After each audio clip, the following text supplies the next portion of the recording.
Adviser दीदी। आज मैं आप लोगों को एलआईसी के कन्यादान पॉलिसी के बारे में बताऊंगी, क्योंकि बहुत से लोगों के घर में लड़कियां होती हैं और लोग समझ नहीं पाते हैं कि उन्हें कहाँ पे पैसा इन्वेस्ट करना है।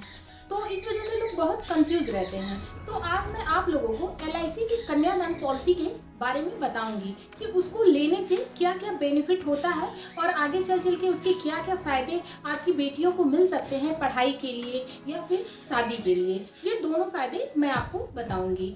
मान लीजिए मैं आपको ऐसे ही नॉर्मली एक एग्जाम्पल के तौर पे बता देती हूँ। जैसे कि आपने अपनी बेटी के लिए अगर ये पॉलिसी आप एलआईसी में कन्यादान पॉलिसी लेना चाहते हैं तो सबसे पहले तो इस पॉलिसी को सिर्फ और सिर्फ फादर ही ले सकते हैं, मदर इस पॉलिसी को नहीं ले सकती हैं।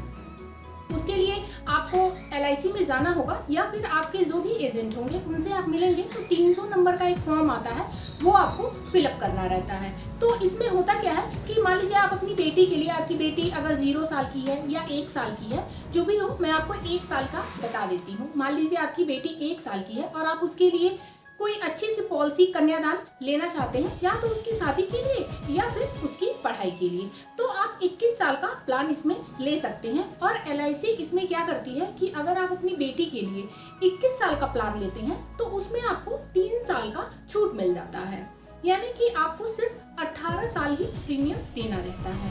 प्लस अगर आप इसमें 10 लाख के सम एश्योर्ड से ये पॉलिसी लेते हैं तो अगर आप इसमें राइडर ऐड करवाते हैं तो होता क्या है कि अगर आप इन केस फादर के साथ कभी कोई कैजुअलिटी हो जाती है, होता क्या है कि आज के टाइम में किसी की भी लाइफ का कोई भरोसा नहीं है, कब किसके साथ क्या हादसा हो जाए। तो उस केस में होता क्या है कि अगर इसमें आप राइडर ऐड करा लेते हैं तो इन केस अगर फादर के साथ कोई भी कैजुअलिटी हो जाती है तो वहाँ पे एलआईसी आपकी पॉलिसी को बंद नहीं करती है, बल्कि आपने अगर जितने भी सम एश्योर्ड का, मान लीजिए आपने 10 लाख सम एश्योर्ड का ये पॉलिसी लिया हुआ है, तो उस पे आपको 10% यानी कि 1 लाख रुपया हर साल पढ़ाई के लिए बेटी को एलआईसी देती रहती है। मतलब वो आपकी पॉलिसी बंद नहीं होती है और ये आपका कंटिन्यू चलता रहता है।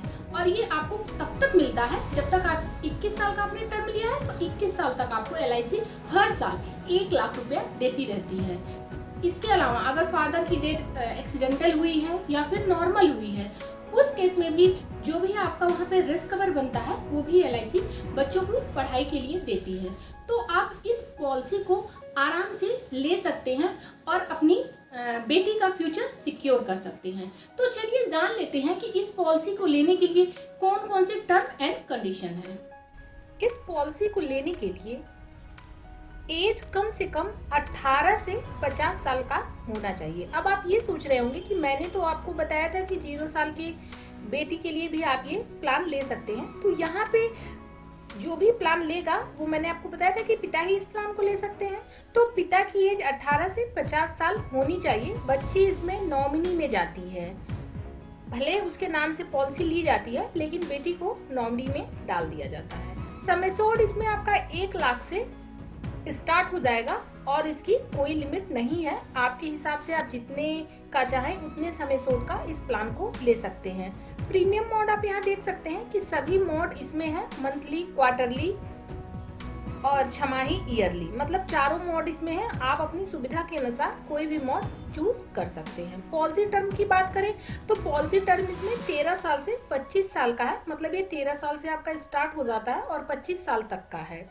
पॉलिसी पेइंग टर्म, जैसा कि मैंने आपको बताया था कि इस प्लान को आप जब लेते हैं तो अगर आप 13 साल का लेते हैं तो इसमें आपको 3 साल का छूट मिल जाता है, यानी कि आपको 10 साल ही प्रीमियम देना रहता है। मतलब जितने भी टर्म का आप प्लान लेंगे उसमें 3 साल आपका छूट हो जाता है। लोन और सरेंडर की बात करें तो इस पॉलिसी पे आप 2 साल के बाद इस पे लोन भी ले सकते हैं और इस पॉलिसी को 2 साल के बाद सरेंडर भी कर सकते हैं। टैक्स बेनिफिट की बात करें तो हाँ, इस पॉलिसी में आपको टैक्स बेनिफिट मिलता है। चलिए इस प्लान को एक एग्जाम्पल से समझ लेते हैं ताकि आपके सारे डाउट क्लियर हो जाएं। मान लीजिए कि कोई व्यक्ति है जिनकी एज 30 साल है और वो इस प्लान को परचेस करते हैं। उन्होंने पॉलिसी टर्म इसमें 25 साल का ले लिया है और अगर वो 25 साल का लेते हैं तो उनका पेइंग टर्म 22 साल का होगा। यहाँ पे उनको 3 साल का छूट मिल जाएगा। सम एश्योर्ड उन्होंने 10 लाख रुपए का इसमें ले लिया है। तो यहाँ पे आप देख सकते हैं उनका ईयरली जो प्रीमियम है वो यहाँ पे आएगा 43,000 ₹638। ये इनका ईयरली प्रीमियम है और मंथली प्रीमियम इनका ₹3714 आएगा। इसी तरह से आप छमाही और क्वार्टरली प्रीमियम भी कैलकुलेट कर सकते हैं। और मेच्योरिटी के टाइम उनको 26 लाख रुपए मिल जाएगा। यानी कि जैसे ही 25 साल कंप्लीट होगा, 22 साल उनको पैसा देना रहेगा और 25 साल जैसे ही कंप्लीट होगा उनको LIC 26 लाख रुपए दे देगी। टोटल प्रीमियम की बात करें तो यहाँ पे आप टोटल प्रीमियम 9,39,378 रुपए ये आप यहाँ पे करते हैं। इसमें आपको बोनस मिलता है 11.5 लाख रुपए का इस पॉलिसी में, और FAB यानी कि फाइनल बोनस जो आपको मिलता है 4.5 लाख रुपए का इस पॉलिसी पे आपको मिल जाता है। इसमें रिस्क कवर आपका जो नॉर्मल रिस्क कवर है वो 10 लाख रुपए का चलेगा और एक्सीडेंटल रिस्क कवर इसमें आपका 20 लाख रुपए का चलेगा। सर्वाइवल बेनिफिट की बात करें तो मैंने जैसा आपको बताया था, जितने भी समय सोड आप लेते हैं उसका 10%, यानी कि इस पॉलिसी में 10 लाख का समय सोड लिया गया है तो इसका 10% हर साल कोई कैजुअलिटी हो जाती है तो बेटी को पढ़ाई के लिए LIC देती रहती है।